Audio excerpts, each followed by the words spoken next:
नमस्कार दोस्तों, इस वीडियो में आपका हार्दिक स्वागत है। सनकादि ऋषियों ने वैकुंठेश्वर भगवान विष्णु के द्वारपाल जय और विजय को श्राप दिया कि उन्हें 3 जन्म नारायण के शत्रु के रूप में लेने पड़ेंगे।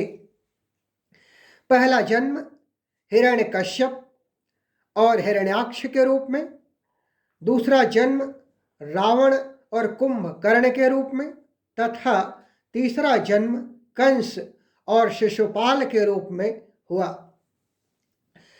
भक्त प्रहलाद की कथा का संबंध उनके यानी जय और विजय के पहले जन्म से है। आइए कथा का प्रारंभ करते हैं। महर्षि कश्यप की पत्नी दक्ष पुत्री दिति के गर्भ से 2 अत्यंत पराक्रमी बालकों का जन्म हुआ। इनमें से बड़े का नाम हिरण्यकश्यप और छोटे का नाम हिरण्याक्ष था। दोनों भाइयों में बहुत प्रेम था। दोनों ही महाबलवान, विकट पराक्रमी और आत्म बल से संपन्न थे। दोनों भाइयों ने युद्ध में देवताओं को पराजित करके स्वर्ग पर अधिकार कर लिया। हिरण्याक्ष इतना पराक्रमी था कि उसने पृथ्वी को ही रसातल में ले जाकर छिपा दिया। देवताओं के आग्रह पर भगवान विष्णु ने वराह अवतार लेकर हिरण्याक्ष का वध किया और पृथ्वी की रक्षा की। हिरण्यकश्यप अपने छोटे भाई के मृत्यु से ज्वालामुखी की तरह धधक उठा। उसने भगवान विष्णु से प्रतिशोध लेने का निश्चय कर लिया। वह जानता था कि भगवान विष्णु से युद्ध एक परम कठिन कार्य है, इसलिए उसने शक्ति प्राप्त करने के लिए ब्रह्मा जी की घोर तपस्या की और उन्हें प्रसन्न करके अनेक अस्त्र शस्त्र प्राप्त किए। जब हिरण्यकश्यप तपस्या में लीन था तो देवराज इंद्र ने उसके राज्य पर आक्रमण करके असुरों को पराजित किया और महल में प्रवेश करके हिरण्यकश्यप की पत्नी कयाधु को बंदी बना लिया। कयाधु उस समय गर्भवती थी। जब इंद्र कयाधु को लेकर अमरावती की ओर जा रहे थे तो उनकी भेंट देवर्षि नारद से हुई। देवर्षि नारद ने पूछा, देवराज, इसे लेकर कहाँ जा रहे हो? देवराज इंद्र ने कहा, मेरा कयाधु से कोई बैर नहीं है, परंतु इसके गर्भ में हिरण्य कश्यप का जो अंश है वह भी उसी की भांति होगा, अतः उसके जन्म लेते ही उसे मारकर मैं कयाधु को मुक्त कर दूंगा। देवर्षि नारद ने कहा, इसके गर्भ में बहुत बड़ा नारायण भक्त है, जिसे मारना तुम्हारी शक्ति के बाहर है, अतः इसे छोड़ दो। देवराज इंद्र ने नारद जी के वचन का मान रखते हुए कयाधु को मुक्त कर दिया। देवर्षि नारद कयाधु को लेकर अपने आश्रम आए। आश्रम में ही कयाधु ने प्रहलाद को जन्म दिया। कुछ समय पश्चात कयाधु प्रहलाद को लेकर देवर्षि के आश्रम से राजमहल लौट आई। जब प्रहलाद कुछ बड़े हुए तो हिरण्यकश्यप ने उनकी शिक्षा की व्यवस्था की। एक दिन हिरण्यकश्यप अपने मंत्रियों के साथ सभा में बैठा हुआ था। उसी समय प्रहलाद अपने गुरु के साथ वहां आए और पिता को प्रणाम किया। हिरण्यकश्यप ने प्रहलाद से कहा, वत्स, अब तक जो तुमने अपने गुरु से सीखा है उसमें से कुछ अच्छी बातें हमें भी सुनाओ। नारायण भक्त प्रहलाद ने श्री हरि की स्तुति आरंभ कर दी। क्रोधित हिरण्यकश्यप ने प्रहलाद के गुरु से कहा कि तूने मेरे पुत्र को मेरे परम शत्रु की स्तुति सिखाई है।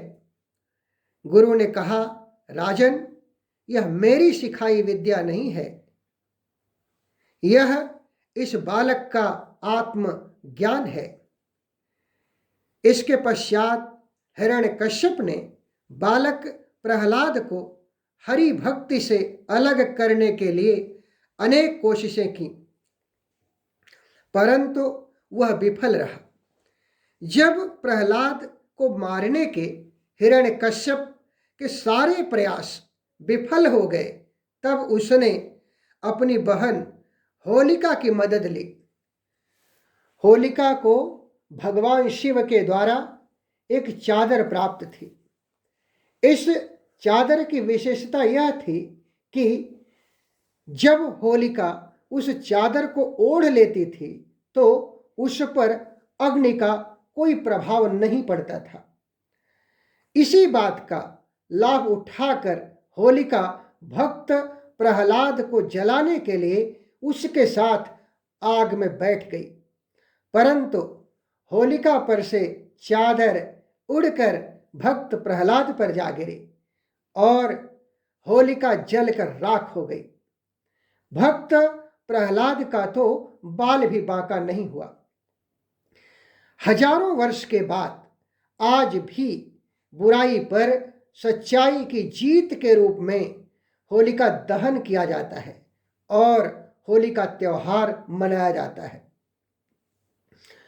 होलिका के मृत्यु के बाद हिरण्यकश्यप के क्रोध की कोई सीमा नहीं रही। उसने गर्म लोहे का एक खंभा तैयार किया और भक्त प्रहलाद को खंभे से लिपट जाने को कहा। भक्त प्रहलाद ने श्री हरि का स्मरण करते हुए उस खंभे का आलिंगन कर लिया। खंभा अपने आप ही शीतल पड़ गया। यह सब देख हिरण्यकश्यप ने भक्त प्रहलाद को उसी खंभे से बांधने का आदेश दिया तथा मारने के लिए तलवार निकाली और उसकी तरफ बढ़ने लगा और बोला, आज तेरी मृत्यु निश्चित है। अगर तेरा भगवान इस खंभे में है तो उसे कह कि वह तेरी रक्षा करने आ जाए।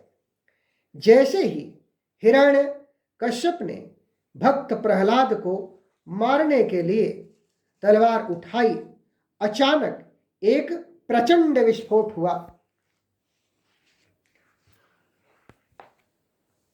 और खंभा चूर चूर हो गया और उस खंभे में से भगवान विष्णु नरसिंह अवतार में प्रकट हो गए। उनका आधा भाग सिंह का और आधा भाग मनुष्य का था। उन्होंने हिरण्यकश्यप की तलवार को तोड़ दिया। तनिक देर तक प्रभु ने युद्ध का कौतुक किया और फिर अभिमानी असुर की सारी शक्तियों को नष्ट कर दिया। फिर हिरण्यकश्यप को अपनी जांघों पर उठाकर महल की चौखट पर रखकर शाम के समय अपने तेज नाखूनों से प्रहार करके मार डाला। भगवान नरसिंह का क्रोध अभी भी शांत न होता देख ब्रह्मा जी ने प्रहलाद से कहा कि तुम भी श्री हरि के परम भक्त हो, तुम्हारे कहने से प्रभु अवश्य शांत होंगे। फिर भक्त प्रहलाद ने प्रभु की स्तुति की। तब भगवान नरसिंह का क्रोध शांत हुआ।